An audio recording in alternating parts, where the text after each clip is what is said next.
NaMuMyoHoRengeKyo.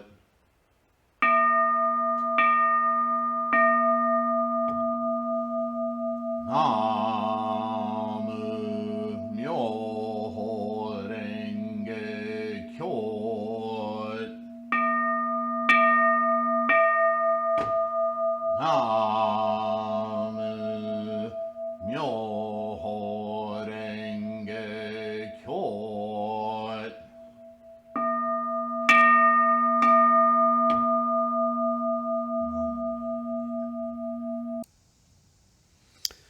NaMuMyoHoRengeKyo. All right, I'm just going to say it. The universe, you've heard me call it the engine of life. You've heard me call it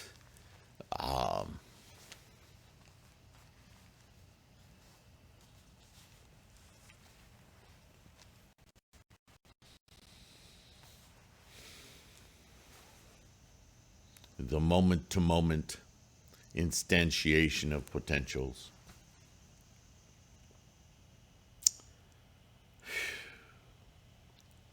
The universe is a machine. The universe is a machine. Consciousness is not derived from computation, not derived from a machine. Consciousness is an emergent manifestation of a biologically self-replicating, organized,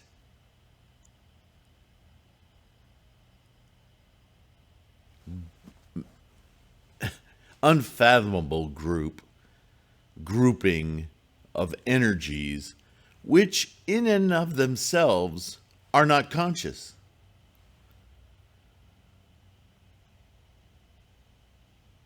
But emerges from the tremendous complexity of these self-replicating biological chemical reactions to become aware of that very engine.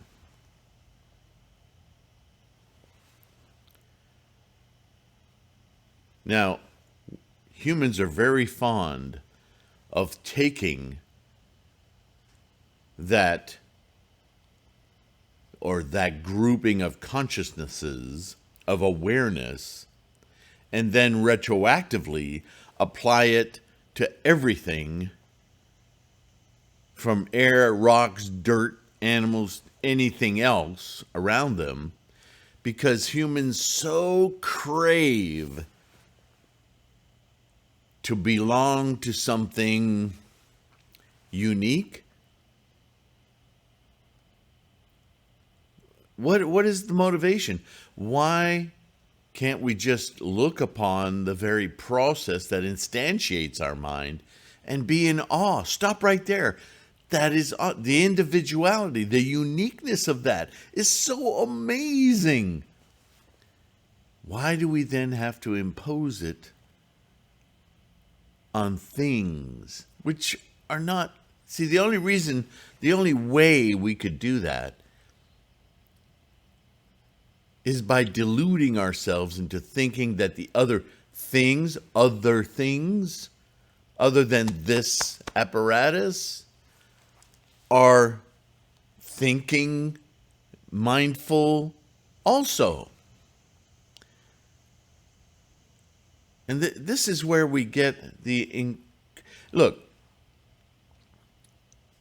if you boil water or freeze water, water is water. It's an atomic, molecular combination of states of energy, and under different conditions, the tendencies of those bonds and the way they manifest can be altered from a liquid to a gas to a vapor, right? Or to a solid block, a solid. Water can be vapor or it can be a solid. Does that mean that water has intent? That it knows what it's doing? Oh, it's cold, let's solidify. That should sound absolutely ridiculous to you. If it doesn't, you need to start chanting more. Because you're controlled by magic.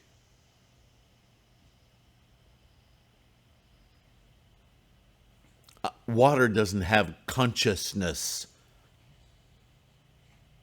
It just does what it does. It's a combination of potentials that manifest in concert with tendencies and conditions. Tendencies and conditions that it, from its very core constituents, is made of, and tendencies and conditions in which is in the environment in which it is.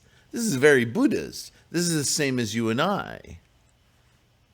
In that, physically, we exist in a very specific way, you know anything about climate change? If the climate changes, it alters the planet. But so what? The planet will just be a planet.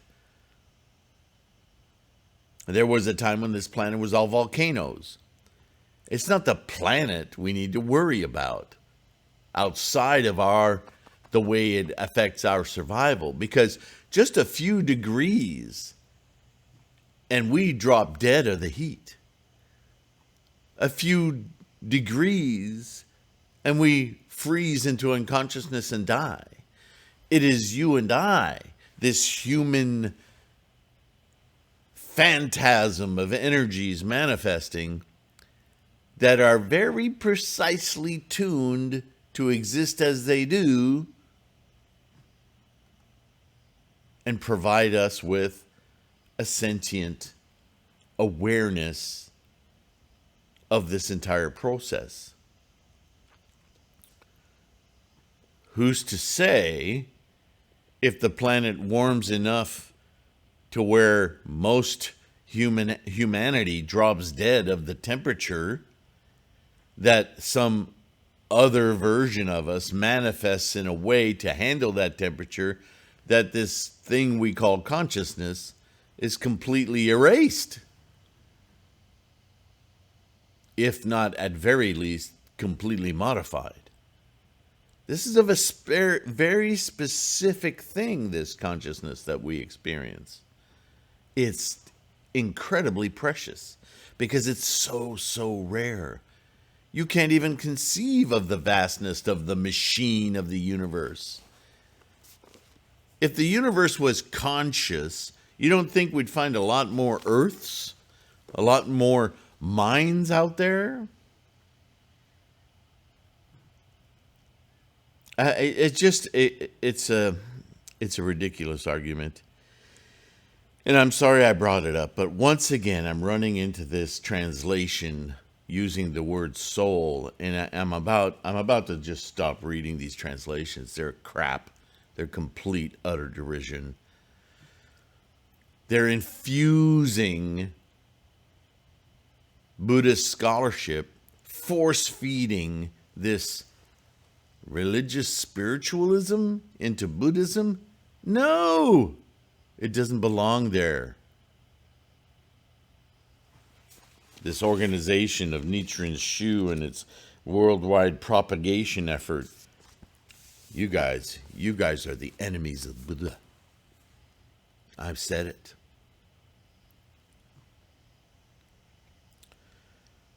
All right. Have you ever had a moment in your life where you've had such an impactful event that it's actually altered the way you understand your life, life around you, the planet, so on and so forth? And if not so much in one event, maybe it's a certain time period in your life. that you just can't see things the way you used to see them. A light went on, and now you know something different, right? So Nichiren's going to talk about this moment. And this chapter is the bright mirror reflecting the predictions of Shakyamuni Buddha. But it's also the bright mirror reflecting our own enlightenment, our own aha moments. What is insight, after all?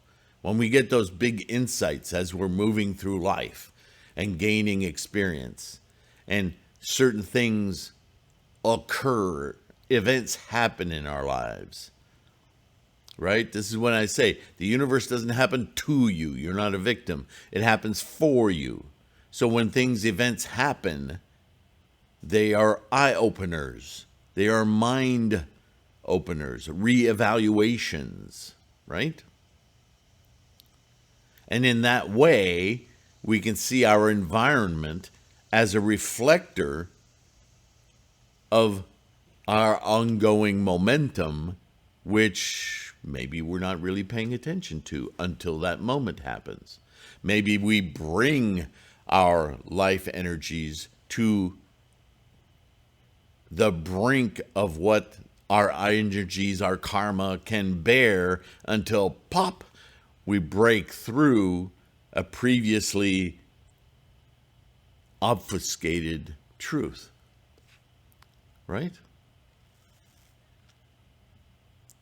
So in that way, we can reflect upon our previous mindset, our current mindset, and what it took to open our eyes, our minds. By the way, this Gosho is about opening of the eyes, yeah? The Buddha eyes. So Nichiren's right away is going to get into his situation and demonstrate with his own life, well documented, how this process happens to us all the time. Surprised at these 5 proclamations of the Buddha, of Shakyamuni Buddha, 3 of which were revealed in the 11th chapter and 2 in the 12th chapter of the Lotus Sutra, the Bodhisattvas of the theoretical teachings swore to live up to his expectation in the 13th chapter, the encouragement for keeping this sutra, citing sutras as a mirror reflecting the truth. I now let you know how men of the Zen, Ritsu, the precept, and Pure Land sects and their followers today slander the true Dharma. So he's going to use this example to demonstrate how these other schools are very obviously not following their aha moments, their insights. They're casting them aside in favor of maintaining some other agenda rather than the truth. So next paragraph, he starts and he says, a man named Nichiren, obviously he's talking about himself in the third person here, was beheaded at 1 o'clock during the night of the 12th day in the 9th month last year. This is a reference to Tatsunokuchi. And what he's saying is, he was supposed to be killed that day. Remember, a whole retinue took him out to this place to have his head chopped off because the regent was sick and tired of his shit. He says, shut him up. Nichiren used the opportunity to preach, letting everyone know this is what's actually happening. Are you at all concerned with the acts? You know, this looks like an act against me, but this is an act that you've been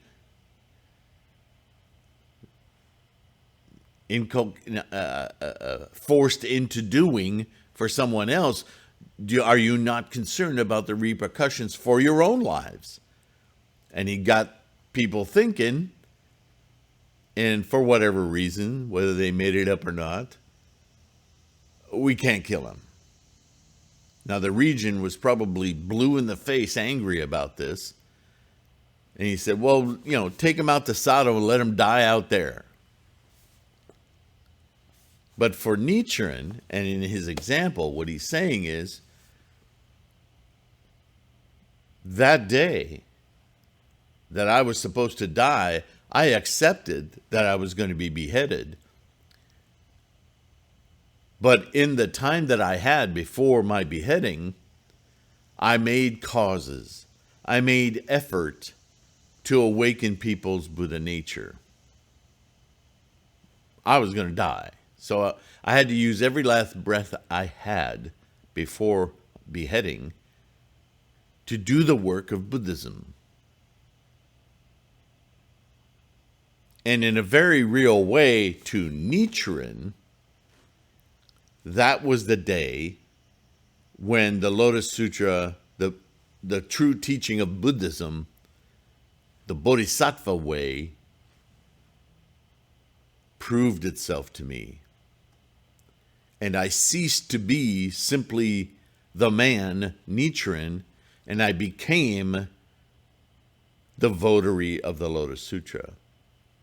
My perception of my existence, this apparatus, changed form where? Here? No. In my mind became a channel, a reflector, a reason, a purpose, a clarity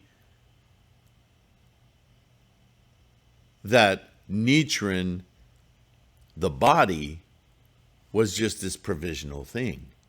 But Nichiren, the mind, the consciousness,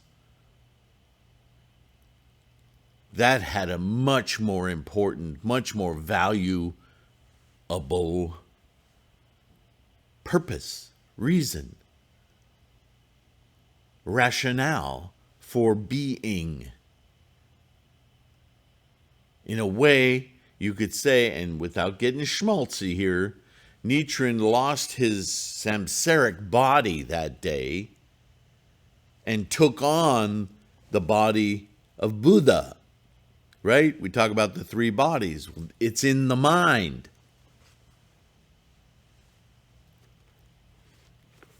So Nichiren is using a common language of the day, like we would say today in a way, but without getting all spiritually and deity. He's saying that day, Nichiren, he says, a man called Nichiren. Not his consciousness, not his Buddha mind, not his bodhisattva, but this man known as Nichiren was beheaded. He ended that day. I'm not that guy anymore. Words that sound familiar to you? You remember 20 years ago when you did this to me? Yeah, I'm sorry about that. I am not that guy anymore. I am not that woman anymore. Yeah, those days I was confused. I don't know what I was thinking, but I'm not that person anymore. You ever hear somebody say that? Have you ever said that? This is what Nichiren is saying. He's not saying I had a soul and it transmigrated through the astral planes and please. I'm telling you, we humans, we can make things so abhorrently complex. Look at the complexity of the universe. Not complex enough for you? Read a book. You don't have to make it any more complex. It's this romantic yarn we like to create false importance about. That's why we're suffering, because we're attached to that crap. Just look at the world and the universe as it is. Look at your life as it is. It is astounding. There's no need for all this gas, this gaslighting of the mind. Come on.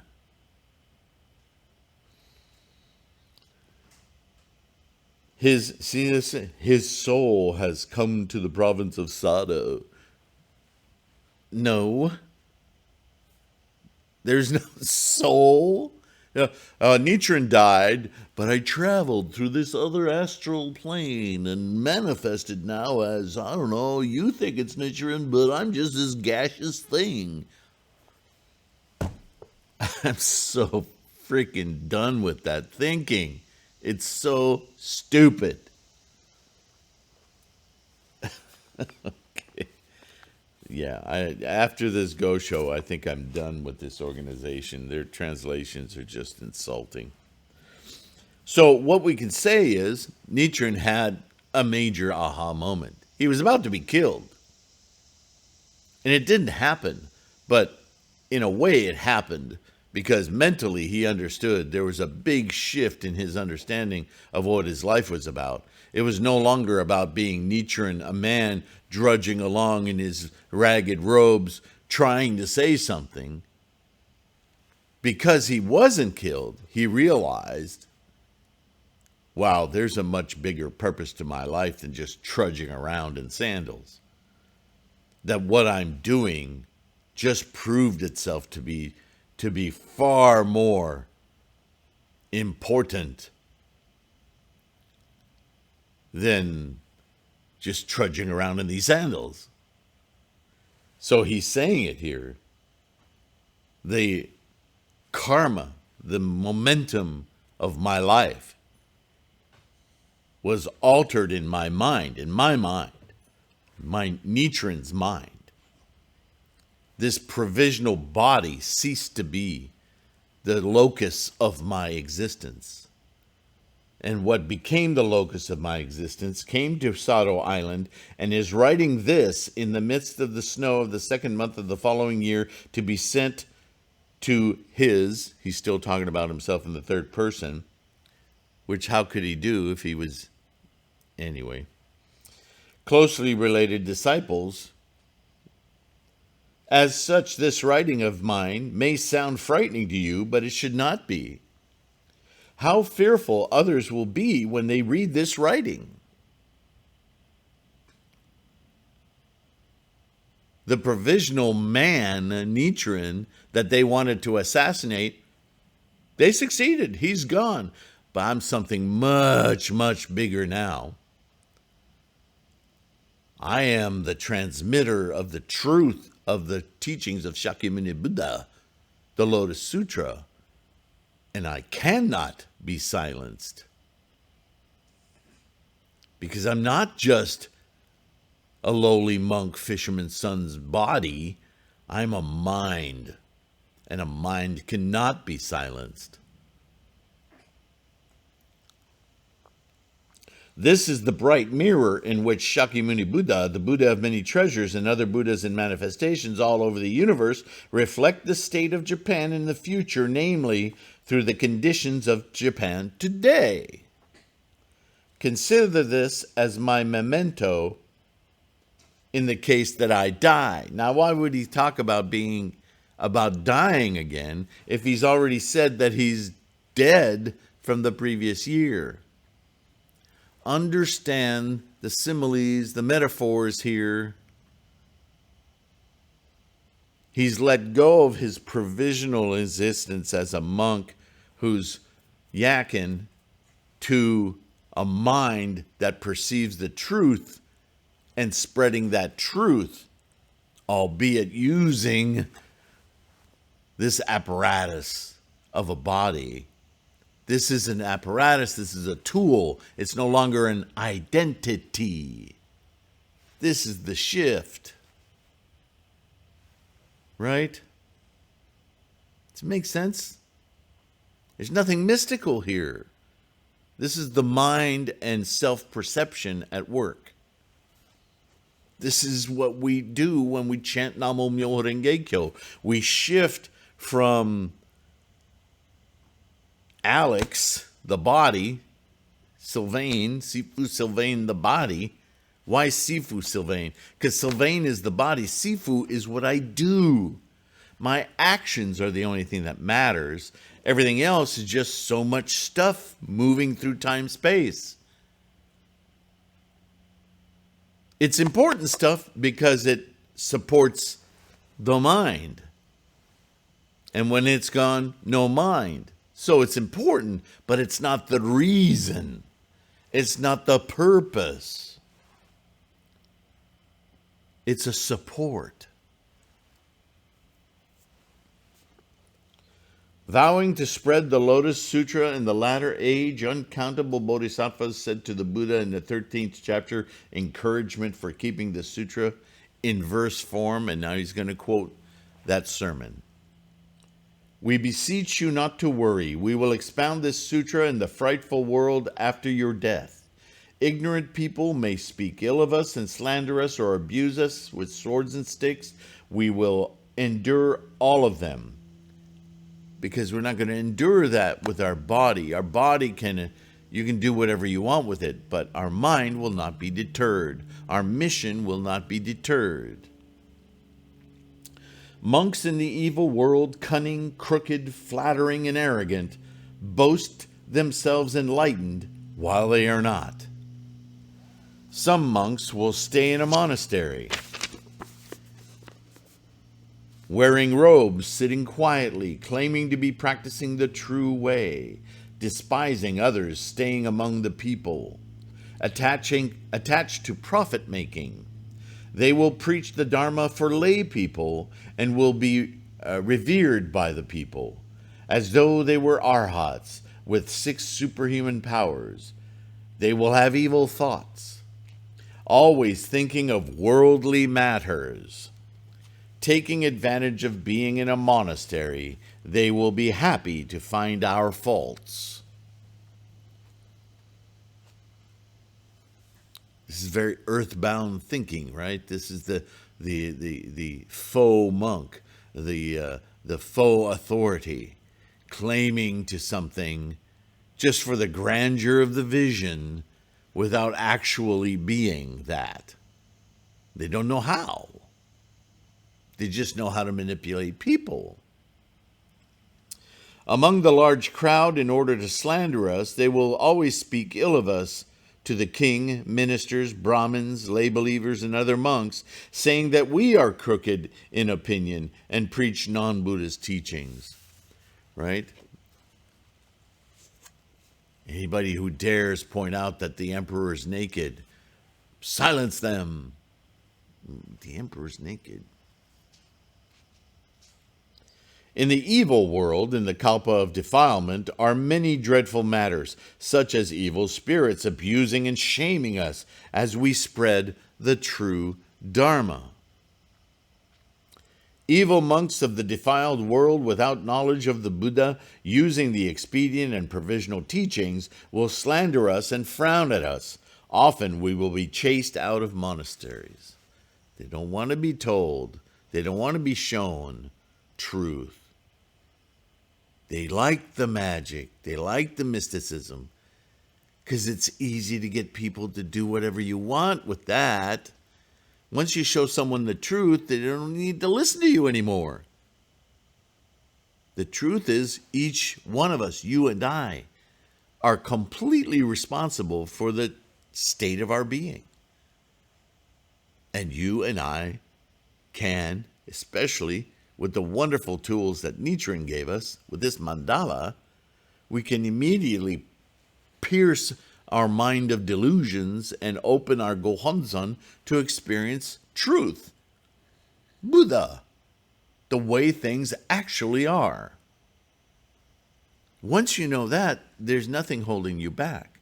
You're fully experiencing the potential of your life without being drawn and romanced and mystified. And who needs that? Nichiren continues. Grandmaster Miao explains this citation in the 8th facile of his annotation on the words and phrases of the Lotus Sutra, saying, quote, "This citation from the 13th chapter of the Lotus Sutra could be divided into 3 parts. The first line, 4 phrases, refers to the evil people as a whole, people of negative influence. That is, the so-called self-conceited lay people. In other words, they're all about who they are, their identities, right? Ego. The next line refers to self-conceited monks, while the following 7 lines refer to those arrogant monks who consider themselves sages. Who's to say in their minds at night that they're not spooked by their own lie? But Some people drink their own Kool-Aid, right? We say that these days because it makes them feel superior. Of the three, persecution by the first group of arrogant people is endurable because they're just ignorant. They don't know any better.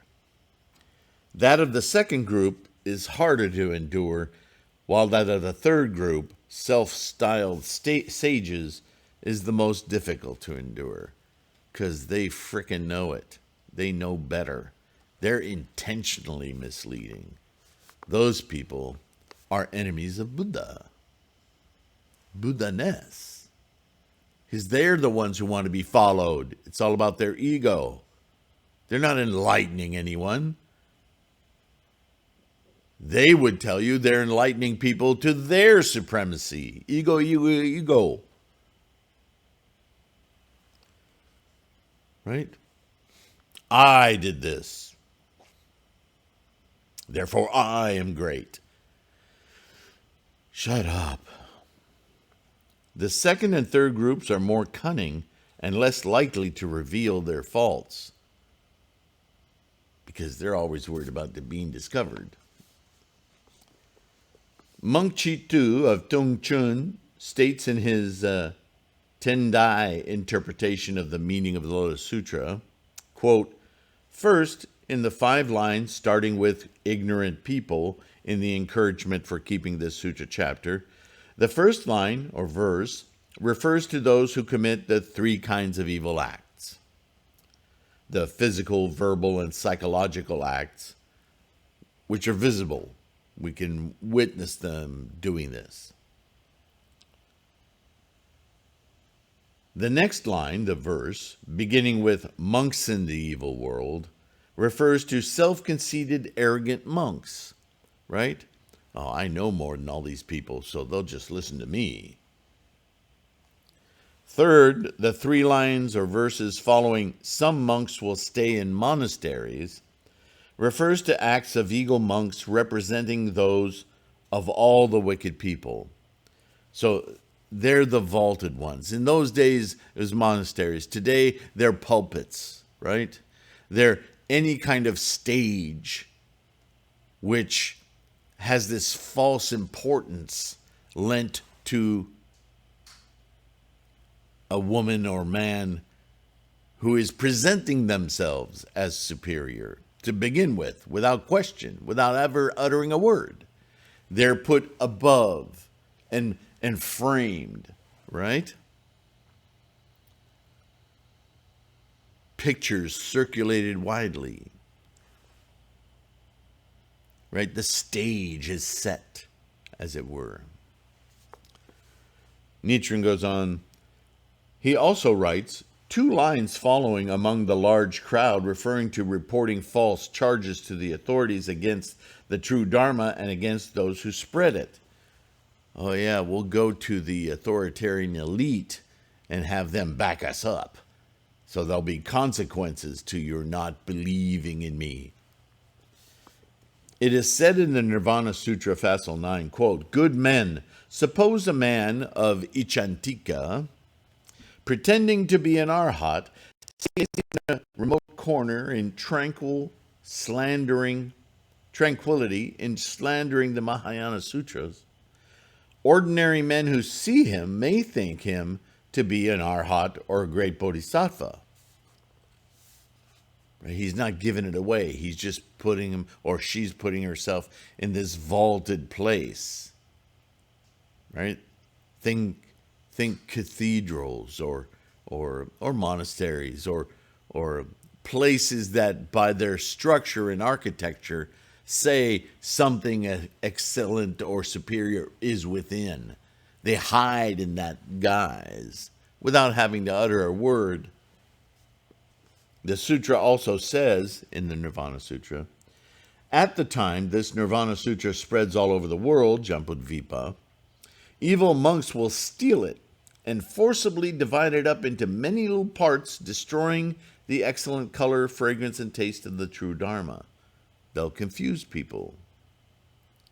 Although these evil monks may recite such sutras, They will miss the true teaching of the Buddha, replacing it with meaningless words of flowery rhetoric, like souls, or faith, or prayer.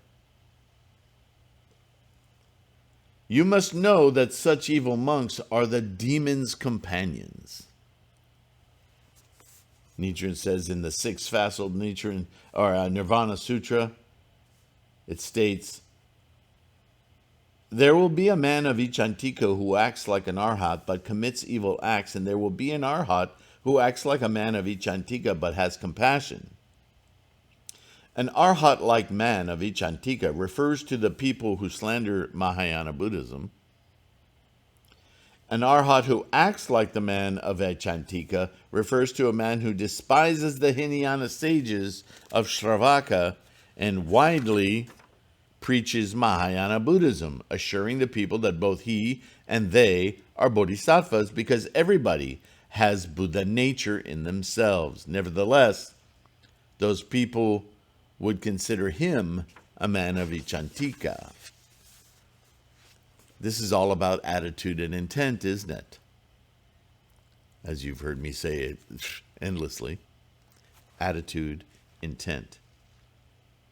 Right?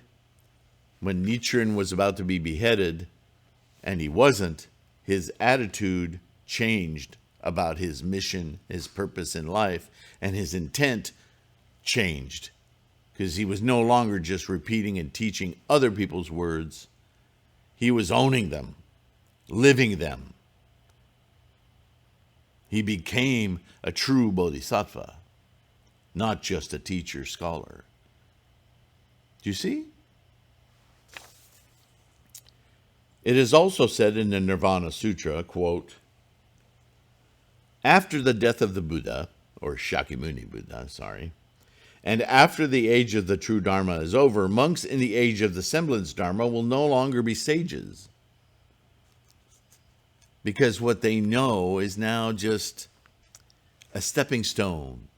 A sage sees forward into intent. But once you reach the full level of that teaching, then the intent is just attitude. It's no longer intent. So they're no longer sages. Do you see?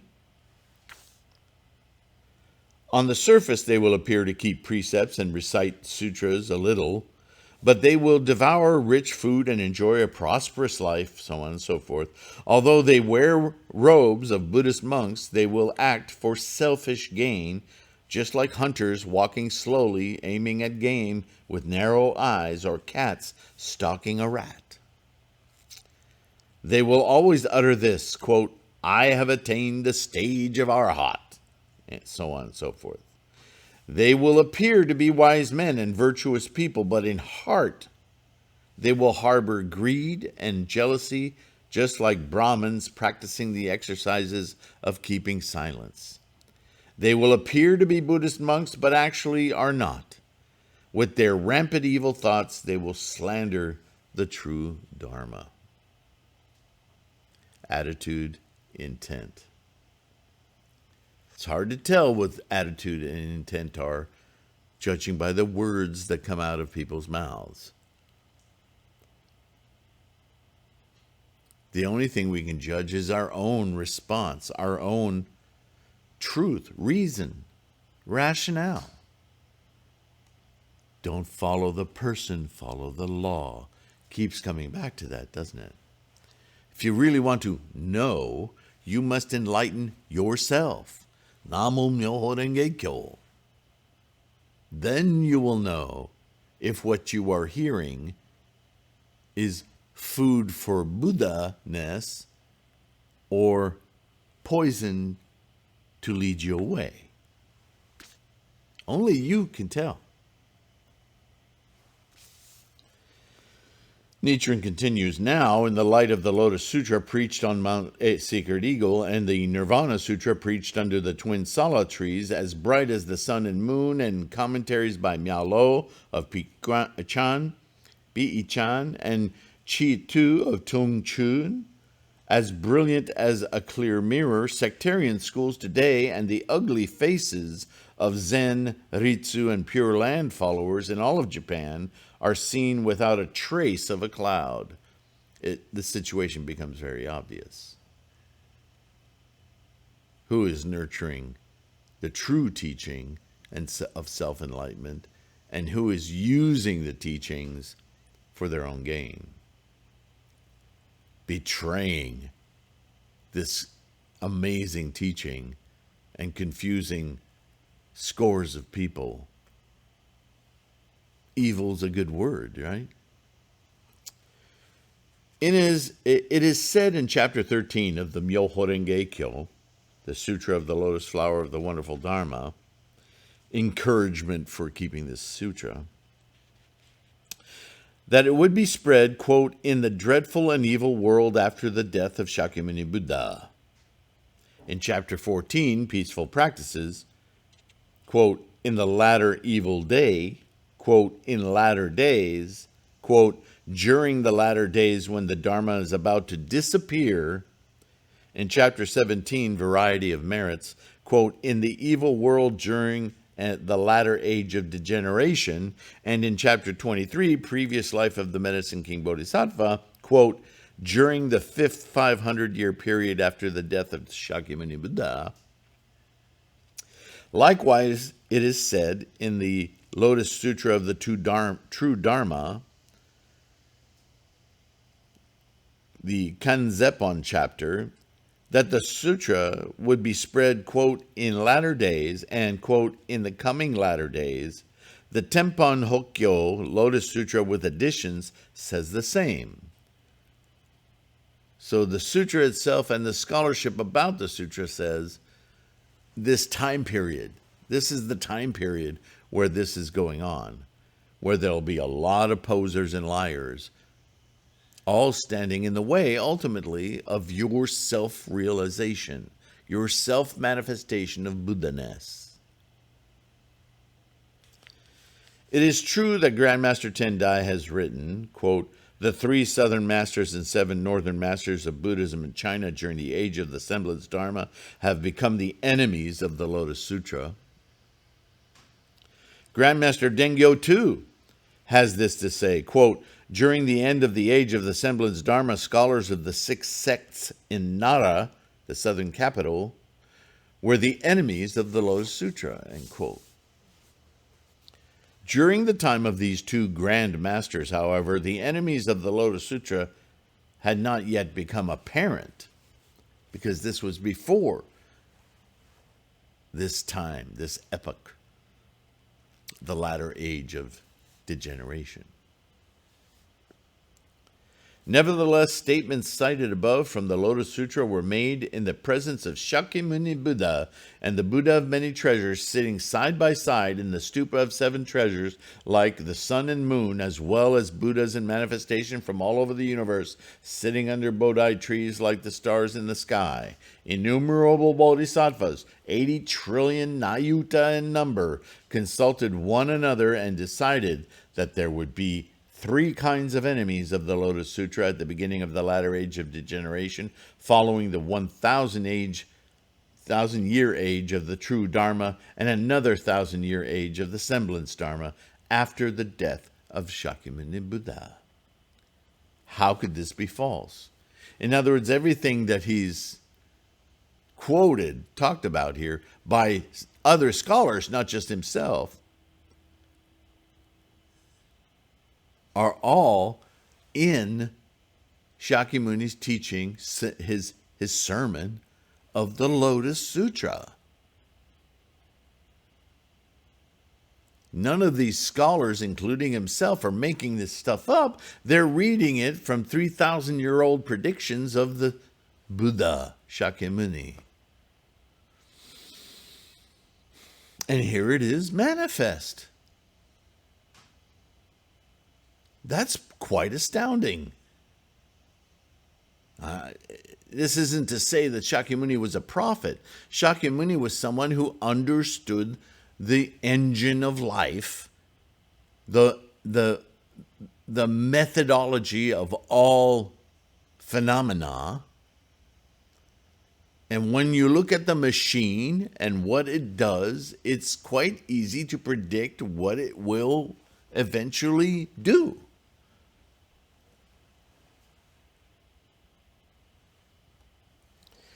It has been some 2,200 years since the death of Shakyamuni Buddha. Even if a finger pointing to the earth misses it, or flowers fail to bloom in spring, the three kinds of enemies of the Lotus Sutra are bound to appear in Japan.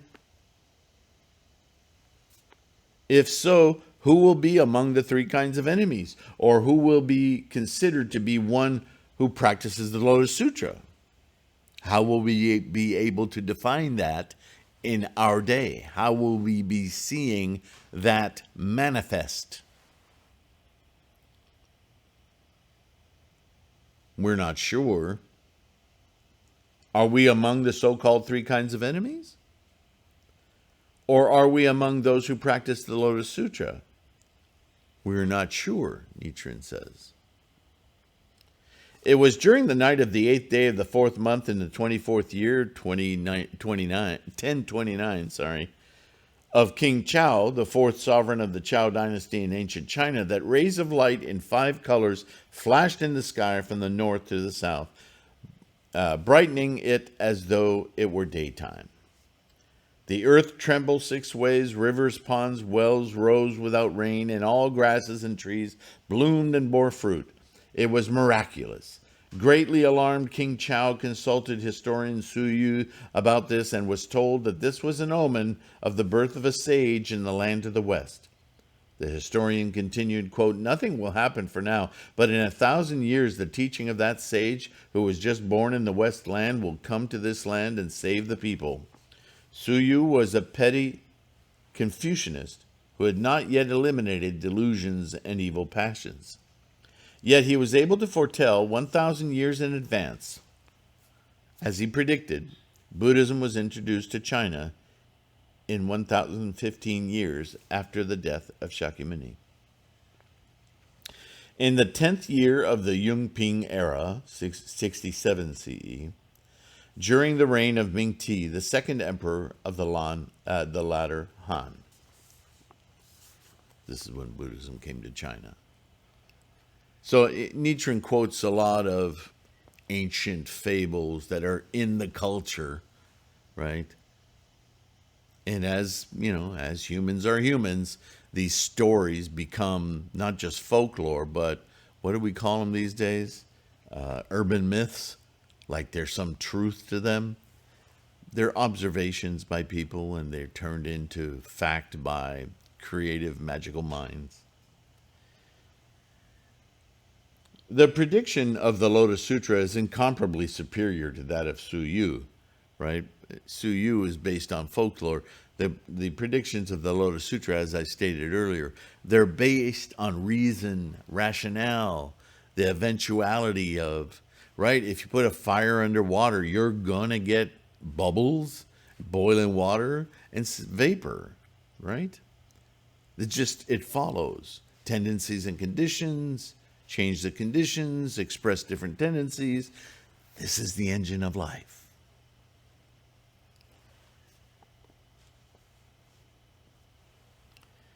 As it was presented by bodhisattvas in the presence of Shakyamuni Buddha, the Buddha of many treasures and the Buddhas in manifestation who had come from all over the universe, as such, how could there not be 3 kinds of enemies of the Lotus Sutra in Japan today? This is the beginning of the latter age, so obviously we're going to see signs of this, right? It's so well documented. Shakyamuni Buddha has predicted in the Sutra of Transmission of the Buddha's teachings, during the 1,000 years age of the true Dharma after Shakyamuni's death, 24 will come in succession to spread my true Dharma. Besides such direct disciples as Kashyapa and Ananda, monk Parsva and Bodhisattva Ashvaghosha and Nagarjuna had already appeared, exactly as predicted, 100, 600, and 700 years after the death of the Buddha, respectively. Why is it that only this prediction of the 3 kinds of enemies of the Lotus Sutra has not come true? He's made these other predictions, and we've seen the evidence of them. If this prediction has not come true, the whole teaching of the Lotus Sutra is falsified. And the assurance that Shariputra and Kashyapa would be future Buddhas, respectively, would not come to be. This would mean that the pre-Lotus Sutra would in turn become true and final, with the result that Shariputra and other Shravakas would never obtain Buddhahood. It would mean that we should not offer any alms to the Shravaka as Ananda, even if we should do so to dogs and foxes. What should we do then? What should we do? In other words, if you follow the scholarship of Buddhism and the way every prediction has come about, Nichiren's asking a question. Look about you. Are there any examples of what Shakyamuni predicted would happen? That there would be people posing as monks, as authorities on the Lotus Sutra, who would put out information that would be actually manipulating people, that wasn't leading people to their self-manifesting Buddhahood, that instead, even though they use the teachings and appear to be teaching the teachings, are actually doing so for their own aggrandizement, for their own financial gain, political gain? Are they truly helping others attain enlightenment, or is it just a game they're playing so that they can be seen as the true teachers, leaders, superiority?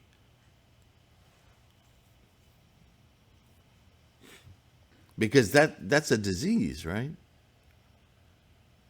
Even if they're espousing the words of the Lotus Sutra, but behind it is this ego, then everyone who practices under those teachers is secretly doing it for their ego. So they're just mouthing the words and reading the stuff to justify their egotism. That's not enlightenment. That's not even Buddhism. That's truly subversive, truly evil. That's exactly what Shakyamuni was talking about, and this is what Nichiren is talking about. These other sects in Japan at the time of Nichiren, they seem to be espousing from the same sutras and the same commentaries, but they're bending those words to their needs and their will. And so they're poisoning the well. The ignorant people, the first of the three kinds of enemies of the Lotus Sutra, seem to be influential followers of the second and third enemies, referred to as monks in the evil world, and monks in robes in the sutra. Therefore, as cited earlier, Grandmaster Miao in his annotations on the words and phrases of the Lotus Sutra referred to this first kind of enemy as self-conceited lay people. While monk Chi Tu of Tung Chun said in his Tendai interpretation of the meaning of the Lotus Sutra that they would, quote, raise false charges to the authorities. You know, trying to gain gold stars. Look, he's doing it wrong. He's doing it wrong. Isn't that ego? You should only be concerned with your own enlightenment. Do that. What he's doing, what she's doing, it's no business of yours. They've got their own things to clear out, to karmically cleanse and influence in a life-affirming way. That's their job. You can assist them in that, but by pointing out their flaws and trying to usurp some kind of superiority for it, you're not helping them. You're not assisting them. You're just being a greedy little so-and-so.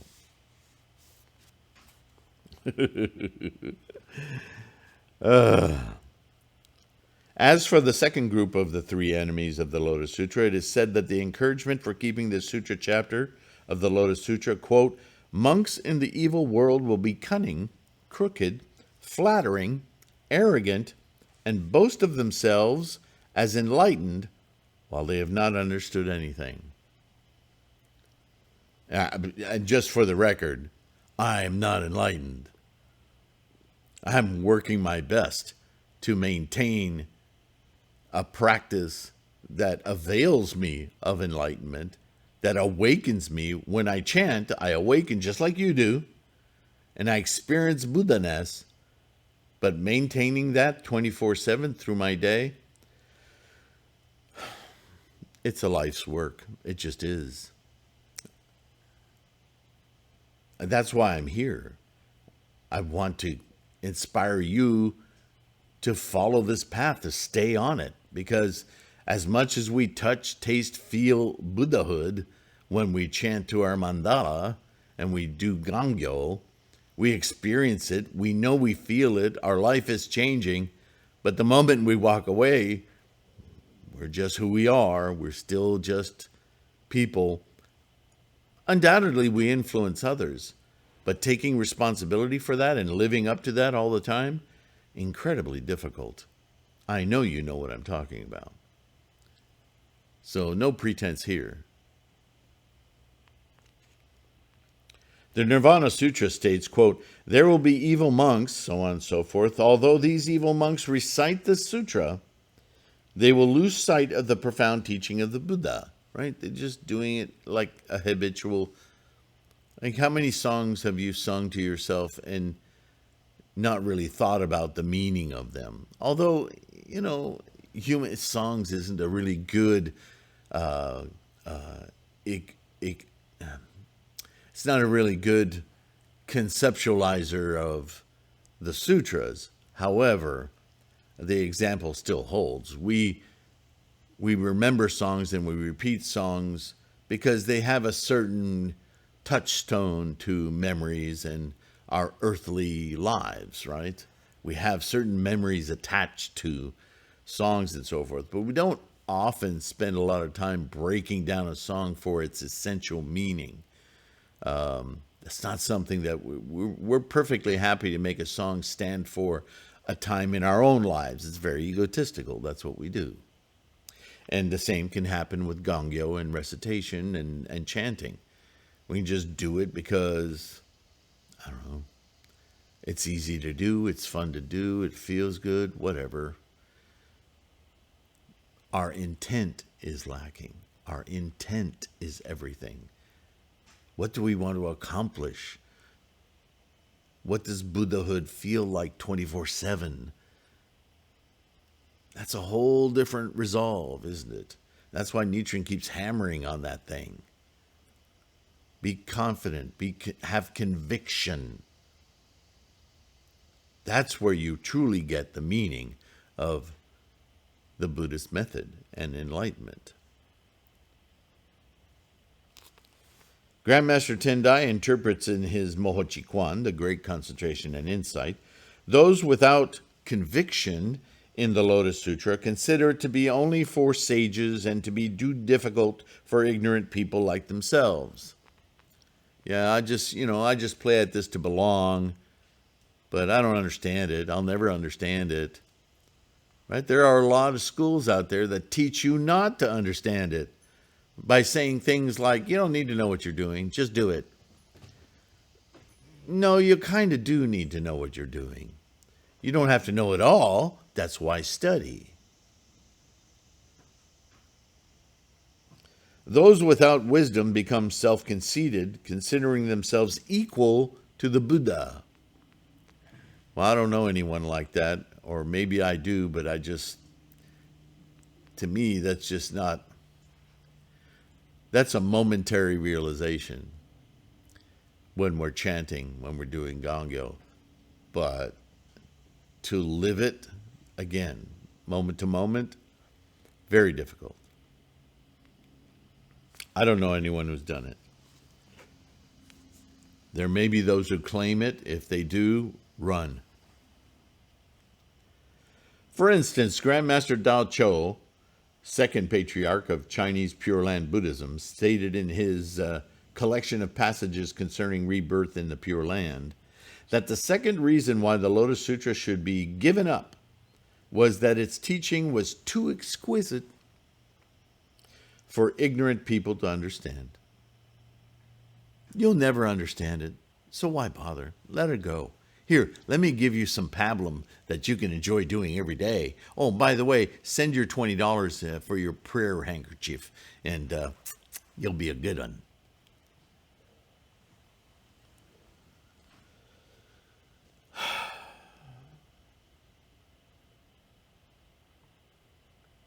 Likewise, Honen, founder of the Pure Land sect in Japan, states in his collection of passages on the Nembutsu, here we go again with that, quote, all religious practices except for the Nembutsu do not suit the intelligence of the people nor the time. Who buys that insult? Who says, yeah, I'm too stupid. Just give me something easy to do. And I'll get enlightened after I die, because, that's where we all go, right?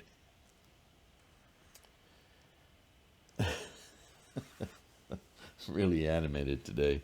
All right, I'm going to continue with this. Maybe I'll be in a more friendly mood tomorrow. Yeah, I don't know if you can tell, but these horrible translations are taking their toll on me. Like I said, I ain't no Buddha. But I do have a reasoning mind, a rational mind, and I see right through these terrible language tricks in here, man. So tired of it. You and I will know the truth. We have to. It's in Shakyamuni's teachings. It's in the scholarship of Nichiren, no matter how screwed up the translations might be. It just shines through, does it not? It becomes obvious. And it's sure obvious when somebody's trying to make us stumble. Why would they do that? For their own gains. Screw them. You're doing this for you. This is your enlightenment. This is your Buddha-ness. Be convinced of that. Keep your practice strong. Stay healthy so you're not easily manipulated. NaMuMyoHoRenGeKyo. Thank you. Thank you for participating, for liking, subscribing. If you can support this channel, it helps immensely.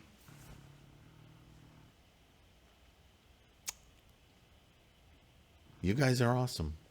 Thank you for being here. NaMuMyoHoRenGeKyo. I'll see you in the next one. We'll see what else we can read. NaMuMyoHoRenGeKyo. There's nothing else to be said. Bye for now.